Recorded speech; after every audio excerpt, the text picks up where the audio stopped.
Now, when it comes to buying a first car, there are so many options and so many things that to take into account on what you want on a first car. It might be looks, it might be fuel economy, it might be how much you want to spend on insurance or how much you want to spend on the actual car in the first place. But this is my choice for a first car.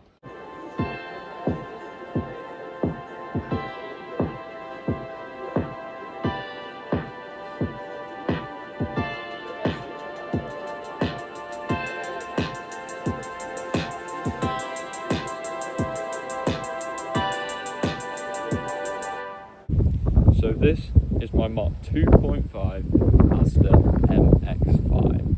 It's a 1.6, so it's not the top of the range, it's not the 1.8. For a first car, it still shifts a bit, and it's a beauty to drive, I'll tell you that. Now, what made this stand out from other Mazda MX-5s of the same era, or even other cars, is the very limited rust on this car. So if we have a look down here at the sill, on most Mark II and 2.5 MX-5s, you'll notice severe corrosion around here, and that's solid. Like, you could put a screwdriver through it on most of these MX-5s. And upon looking in here, you can see that there is little to no corrosion. And if we go round to the other side, it's just the same story here. Very little corrosion, which is very hard to find on these cars. So that was one thing that stood out to me.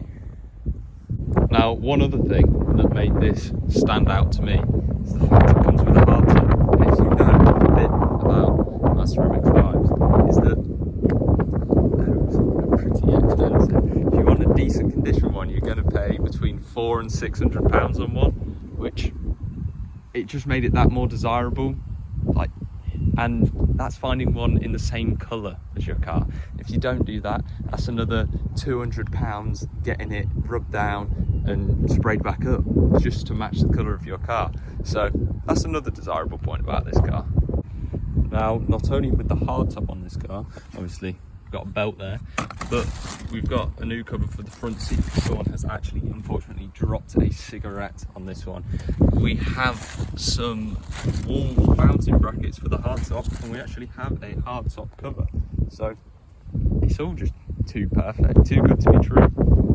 Now, not only does this car come fitted with a roll bar and obviously the soft top back there, what made this car, it just made me want this car so badly, is the mileage on this car.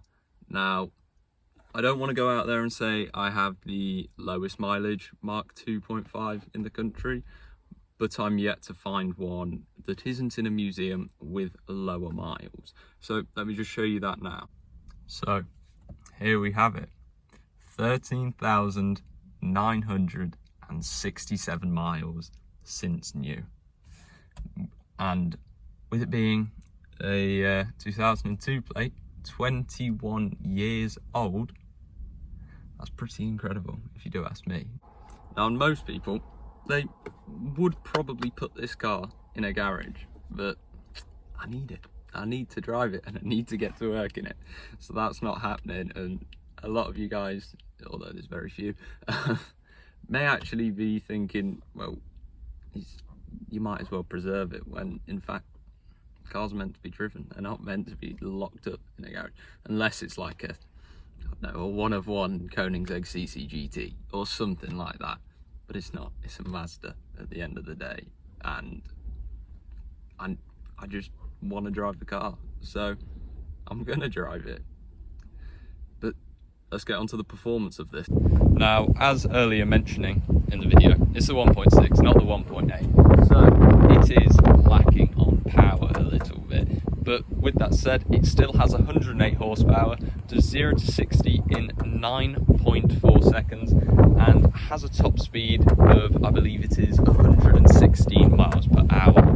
So still nippy for a first car, and in this condition, that shouldn't have dipped at all. And that right there is worrying me a little bit. I don't know if you can see that, it is a bit windy today, you can probably hear it, and yeah, I'm just gonna shut that before any damage occurs.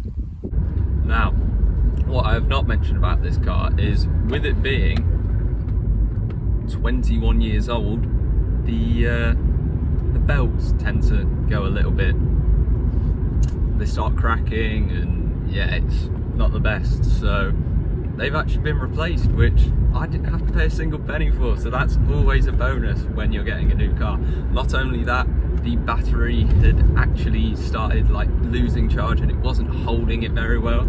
So we've also got a new battery in this, so there is no reason why this car shouldn't run for days.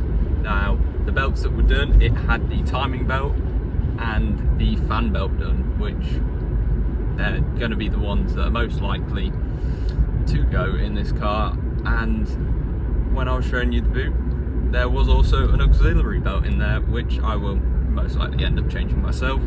But it's always a bonus when you're buying a new car. And not only that, came with 12 months MOT, which is always what you want when you're buying a first car. Now, what are the bad bits about this car? So, unfortunately, with it being, you know, older car, higher emissions, I'm paying £365 a year on tax, which at the end of the day in a first car isn't really desirable. So, you know, that's where this thing lacks. And I mean, on insurance, it isn't too bad. I'm paying about £1,750 per year, which at the end of the day, that's what most people in the city will pay, if not a whole lot more, on something like a 1 litre Corsa. So at the end of the day, this was the right choice for me, because by living out in the countryside, it benefits me a whole lot more on my insurance. So how much did I pay for the car? I paid $4,995 for this car. And at the minute, I've been looking on eBay, and other MX-5s, they are what you can pick up an MX-5 for £1,000, but it's not in the same condition that this is, because at the end of the day, like I said, they've all got rust on the rear sills, they're all just higher mileage, and at the end of the day, it's really just about looking at the actual car, and this seems a whole lot better condition.